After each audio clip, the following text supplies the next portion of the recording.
2.5 ఏళ్లలో 4 లక్షల కోట్లు అప్పు చేసిండు రేవంత్ రెడ్డి. 4 లక్షల కోట్లు. కేసీఆర్ 10 ఏళ్లలో 2,80,000 కోట్లు అప్పు చేస్తే ఈయన 2.5 ఏళ్లలో 4 లక్షల కోట్లు అప్పు చేసిండు. మనం 10 ఏళ్లలో చేసిన దానికంటే 1.5 రెట్లు ఎక్కువ చేసిండు. మరి ఏమైంది 4 లక్షల కోట్ల అప్పు? ఎవల జేబులకు పోయింది? రైతు బంధు పెంచినవా?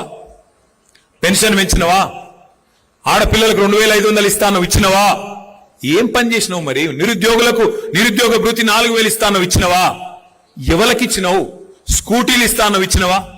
కొత్త చెరువు కట్టినవా? కొత్తగా ఒక్క పని చేసినవా? ఎక్కడ పోయినాయి 4 లక్షల కోట్ల అప్పు? మరి ఇక యాడికి పోతున్నాయో గాడికే పోతున్నాయి. అందుకే నేను అనేది, ఇవాళ ధాన్యం కొనవు, యూరియా ఇయ్యవు, రైతు బంధు ఇయ్యవు, ఉద్యోగాలు ఇయ్యవు, పెన్షన్లు పెంచవు, 6 గ్యారంటీలు అమలు చేయవు, 13 డిక్లరేషన్లు పక్కకు పెట్టినావు. కేసీఆర్ దళిత బంధు అంటే దళిత బంధు కాదు, అంబేద్కర్ అభయహస్తం ఇస్తా. కేసీఆర్ 10 లక్షలు ఇస్తే నేను 12 లక్షలు ఇస్తా అంటివి. ఒక్క మనిషికి 12 పైసలు ఇచ్చినవా ఈ రాష్ట్రంలో? దళిత బంధును పొందబెట్టినావు, అంబేద్కర్ అభయహస్తం అన్నావు, ఇచ్చినవా? బీసీలకు సంవత్సరానికి 20,000 కోట్లు ఇస్తా అన్నావు, బీసీ సప్లాన్ పెడతా అన్నావు, 5 ఏళ్లలో 1,00,000 కోట్లు ఇస్తాను, బీసీలకు ఇచ్చినవా? ఎవరికి ఇచ్చినవు? మైనారిటీ సప్లాన్ అంటివి, ఇంకేదో చేస్తా అంటివి, ఏం చేసినావు? ఈ మాట అడిగితే రేవంత్ రెడ్డి గారికి తెలిసిన విద్య ఒకటే, కేసులు పెట్టాలి, ఇబ్బంది పెట్టాలి, కేసీఆర్ ను బదనాం చేయాలి, ఏదో ఒకటి చేసి మొత్తానికైతే ఆగమాగం చేయాలి. కానీ నేననేది ఒకటే, వర్ధన్నపేట అయినా తెలంగాణలోని ఏ పేట అయినా ఇవాళ ప్రజలు ఒకటే టైం కోసం ఎదురు చూస్తా ఉన్నారు. ఎప్పుడు కుర్చీ మడత పెట్టి రేవంత్ రెడ్డిని, కాంగ్రెస్ పార్టీని ఎప్పుడు తరిమి తరిమి తరిమి తరిమి కొట్టాలని చెప్పి ఎదురు చూస్తా ఉన్నారు. ఆ ఎదురు చూపులు ఫలించే రోజు ఎంత దూరం లేదు, తొందరలోనే వస్తుంది. ఎక్కువ రోజులు ఏం లేదు, సగం టైం అయిపోయింది. ఇంకా ఒక 18 నెలలు మనం కష్టపడితే 16-18 నెలలు, ఆఖరి సంవత్సరం ఎట్లాగో ఎలక్షనే, 2028 మొత్తం ఎలక్షనే, ఆ సంవత్సరం ఏముండదు.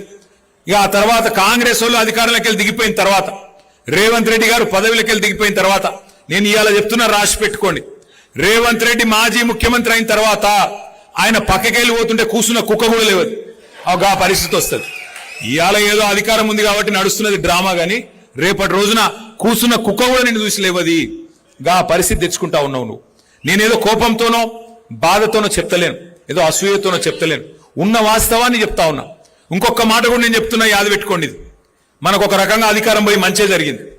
ఎందుకంటే కుండ వలిగితే వలిగింది కానీ కుక్క బుద్ధి తెలిసిందన్నట్టు అయింది. ఇవాళ ఎవడు మనోడు, ఎవడు మనోడు, ఎవడు నిజమైన కార్యకర్త, నిజమైన తెలంగాణ బిడ్డ, ఎవడు నిజమైన కేసీఆర్ బిడ్డ ఇవాళ తెలిసింది. అందుకే నేను మీకు మాటిస్తా ఉన్నా, పోయిన 10 ఏళ్లు కొన్ని తప్పులు జరిగినాయి, నేను ఒప్పుకుంటా. కార్యకర్తలు, ఉద్యమకారుల విషయంలో మనం ప్రభుత్వంలో పడి నీళ్లు ఇయ్యాలి, కరెంట్ ఇయ్యాలి, మనం తెలంగాణను పట్టాలెక్కియాలి, నెంబర్ 1 చేయాలి, అదే ఆగంలో ఉడికినాం. సొంత ఇల్లు కట్టుకుంటే ఎట్లయితే ఒక తదేక దీక్షతో పనిచేస్తామో అట్లా పనిచేసినాం. ఎందుకంటే కష్టపడి తెచ్చిన రాష్ట్రం, మన నాయకుడు ప్రాణాలు మరి పనంగా పెట్టి తెచ్చిన రాష్ట్రం. ఈ రాష్ట్రాన్ని నవ్వేటోన్ ముంగట జారిపట్టేట్టు చేయొద్దు అని చెప్పి 10 ఏళ్లు తపస్సు లెక్క అభివృద్ధి యజ్ఞం చేసినాం. కానీ నేను మీకు మాటిస్తున్నా, వచ్చే 5 ఏళ్ళు అట్లుండదు. వచ్చే 5 ఏళ్లు కార్యకర్తల అభివృద్ధి లక్ష్యంగా, కార్యకర్తలను మంచిగా చూసుకోవడమే లక్ష్యంగా పనిచేస్తాం. ఇదేదో మీ సప్పట్ల కోసం ఇంకో దానికోసం నేను చెప్తలేను. నేను ఎందుకు చెప్తున్నా అంటే, 25 ఏళ్లు నిండింది పార్టీ, ఇంకొక 25 ఏళ్లు, ఇంకో 50 ఏళ్లు పార్టీ ఉండాలంటే మూల స్తంభాలు మీరు, నిలబెట్టేది మీరు. నేనైనా రమేష్ అన్నైనా మేము ఇక్కడ నిలబడి ఉపన్యాసం ఇవ్వగలుగుతామో, 100 మందిని కలవగలుగుతాం.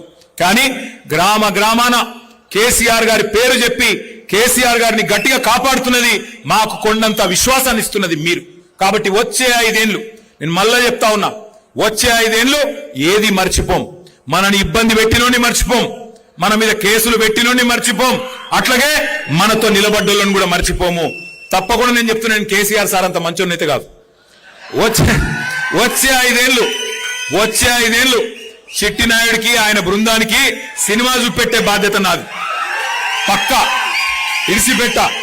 రిటైర్ అయినా, పారిపోయినా, సప్త సముద్రాల అవతల దాక్కున్నా, ఎవడెవడైతే మా కార్యకర్తలను సతాయించిండో ఒక్కొక్కరిని లెంకులాడి దేవులాడి తెచ్చి మీ ముంగట నిలబెట్టే బాధ్యత నాది.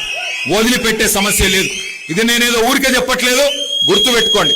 కానీ మళ్ళీ రమేష్ అన్న వాళ్ళని తీసుకొని రావద్దు, అన్న ఇవి మంచోడేనే అని మళ్ళీ తీసుకురావద్దు. ఎవడు లాగానో ఎవడు దొంగనో ఎవడు రంగేందో రుచేందో ఎత్తేందో పొడివేందో అందరికి అర్థమైంది. అందుకే గట్టిగా ఉండాలి. ఇయ్యాల ఎవరైతున్నారో నికార్సుగా వాళ్ళే నాయకులు. మీరే ఎంపీటీసీలు కావాలి, మీరే జెడ్పీటీసీలు కావాలి, మీరే కార్పొరేటర్లు కావాలి, మీరే కథానాయకులు కావాలి, మీరే రేపు రాష్ట్రాన్ని నడపాలి, మీ జిల్లాని నడపాలి అని నేను కోరుతా ఉన్నా. దయచేసి మరి ఆ పరిస్థితి రావాలి, మళ్ళా కేసీఆర్ ముఖ్యమంత్రి కావాలి అంటే ఏం చేయాలి? 2 పనులు చేయాలి. మనం ఏం చేయాలి? ఒకటి, తప్పకుండా మన మెంబర్షిప్ కార్యక్రమాన్ని సీరియస్ గా తీసుకోవాలి.